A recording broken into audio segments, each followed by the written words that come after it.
Hello मित्रांनो, नमस्कार. मी आहे शीतल इंगोले. तर आज नाही का आमच्या बाप्पाची सकाळी उठून पूजा वगैरे सर्व झालेला आहे, आरती वगैरे.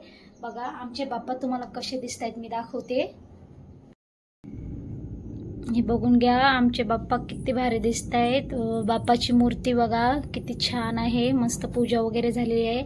आज आहे गणपती, म्हणजे आपले बाप्पा आपल्या घरात आलेला 3रा दिवस आहे. तर 3 दिवस कसे गेले काय माहितीच होत नाही. येतात आणि लगेच हे 12 दिवस कधी जातात काही कळतच नाही. त्यामुळं असं वाटते की परत वर्षभर वाट बघायला लागते. तर दिवस असे लवकर लवकर जात आहेत ना, बाकीचे दिवस नाहीत जात, पण बाप्पा आलेले दिवस एवढे पटापटा जातात. तुम्हाला पण असं होते का? नक्की कमेंट मध्ये सांगा. आणि परत एक विषय असा होता की मी परवा एक व्हिडिओ टाकला होता, तुम्हाला माहिती आहे मी लाईव्हला यायचं बंद केलेलं आहे. का म्हणजे लाईव्ह मध्ये एवढे असे कमेंट असे घाणघाण येत होते, त्यामुळे लाईव्ह बंद केले. कसं होईल तसं होईल, जाऊ दे म्हणलं. बाप्पा श्री स्वामी समर्थाच्या भरोश्यावर सोडून दिले मी. सबस्क्रायबर किंवा वॉच टाइम वाढायचं तेव्हा वाढेल, आणि आपलं चॅनल पण मोनिटाईज व्हायचं तेव्हा होईल, हाय का नाही? देवाच्या मनात असेल तर नक्कीच यश मिळेल आणि लवकरच आपलं चॅनल पण मोनिटायझेशन होईल. परत एक सांगायचं तुम्हाला की परवा 2 दिवसाखाली कालच एक व्हिडिओ टाकला मी. कालच झालेच माझे, कालच माझे 3K सबस्क्रायबर पूर्ण झाले, म्हणजे 3000 सबस्क्रायबर पूर्ण झालेले आहेत. तर असंच तुमचं सपोर्ट राहू द्या, असंच तुम्ही मला हे करत जा, असंच तुमचं पाठीमागं माझं म्हणजे माझ्या पाठीमागं तुमचा हात आहे. त्यामुळं 3000 सबस्क्रायबरचा पण मी गट्टा म्हणजे हे पार केलेला आहे. त्या पुढं पण असं जाणार.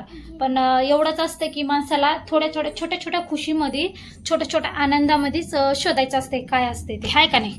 तुम्हाला पण माहित आहे ते असते ना, मोठे युट्यूबरला काय वाटत नाही 1000 2000 किंवा 3000 वाढल्या, पण छोटे जेव्हा सुरुवातीपासून सुरुवात करतात, म्हणजे 0 पासून जे सुरुवात करतात ना, त्यांना 1000 500 किंवा 100 जरी वाढले त्यांना लय खुशी होती, लय आनंद होतो.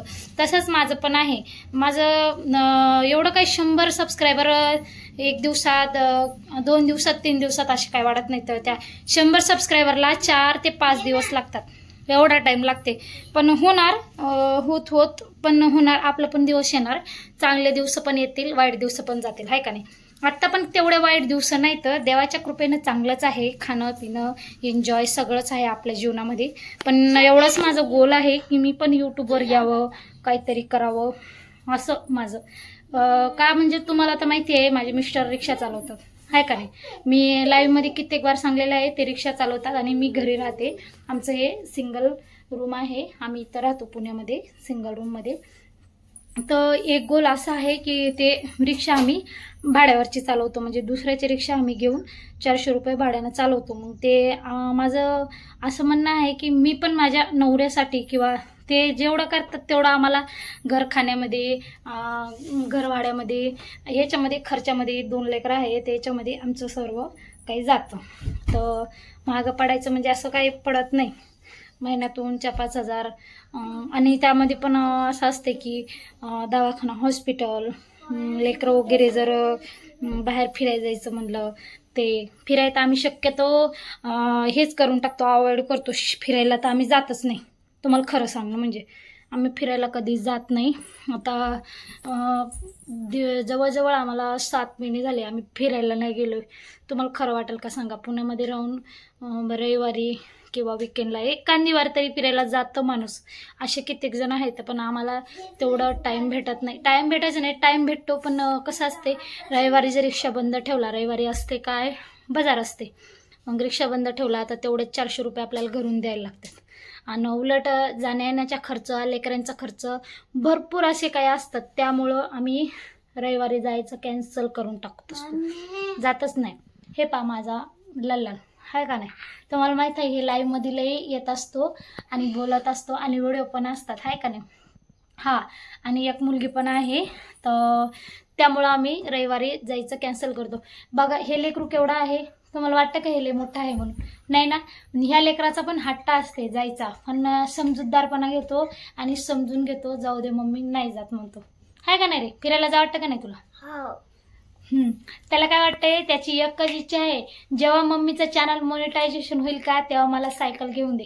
तुला सायकल पाहिजे ना? बघा त्याची एकच इच्छा आहे. तो काय म्हणते, मम्मी आपली फर्स्ट पेमेंट म्हणजे आपली पहिली पेमेंट आलं का मला सायकल घेऊन दे. पण मी म्हणलं हो बापा येऊ तर दे, पहिलं स्वामीच्या कृपेनं आपली पेमेंट तर येऊ दे. पेमेंट आल्यानंतर ते आपण सायकलचा विचार करू. बोचरं दादा दाखव रे तुझे दात काही उठतच नाही बघा. 2 महिने झालं, नाही 2 नाही 3 महिने झालं आहे ना. 3 महिने होऊन गेले दात पडून, पण त्याचा काय दात उठत नाही. एक मुलगी पण आहे, ये पर्य, हे बघा ही पण जास्त मोठी नाही, जिचे पण हट्ट असतात. पण कसं लेकरायला नाही का परिस्थिती अनुसार समजून घ्यायला लागते, आहे का नाही. आमच्या पण लहानपणी आम्ही असंच करायचो. आई बाबाला काही बिस्किट वगैरे 5 रुपयाचं मागितलं ना, नाही माय जाऊ दे म्हणलं ना, आम्ही समजून घ्यायचो. पण पुढं असं दिसायचं की कोणी खायलेलं, कोणाला भेटायला, अरे आम्हाला का भेटत नाही. याचं पण तसंच आहे. हा असा समजून घेतो, अर्ध्या घंट्यात 1 घंट्यात परत इसरून जातो. बाहेर गेलं ना कोणी असं सायकल वगैरे जर खेळायला ना, मम्मी त्याला सायकल आहे, त्यांच्या घरी आहे, त्यांचं मोठं घर आहे आणि त्यांच्याकडे कार आहे, आपल्याकडे काहून नाही. त्याला काय सांगणार बघा ना. आपल्याला रिक्षा घेणं होत नाही बापू. पहिला रिक्षा घेऊ, मग आपण हळूहळू करू. आपल्याला काही घर बांधणं होत नाही, आपल्याला काही कार होत नाही, पण आपल्याला खायपुरतं आपलं जे लक्ष्मी आहे आपल्याला रिक्षा घ्यायचे, ते एवढंच विचार आहे का नाही. 1 कांदे 1.5 लाखाची तरी रिक्षा घ्यावं अशी मनाला इच्छा. बरं ओके. तुला ग हिला बी सायकल पाहिजे म्हणून. बघा मित्रांनो, तुम्हाला काय वाटते, तुमचे पण लेकरं असेच करतात का. पण काय असते ते दाखवायचं नसते कोणाला. आपल्या घरी काय चालू आहे, आपण काय करतो, हे असं कोणाला दाखवायचं नसते. पण आम्ही दाखवून देतो मनमोकळेपणानं. जे काय आहे ते आपल्या घरामध्ये सर्व काही सांगून देतो आम्ही, आहे का नाही.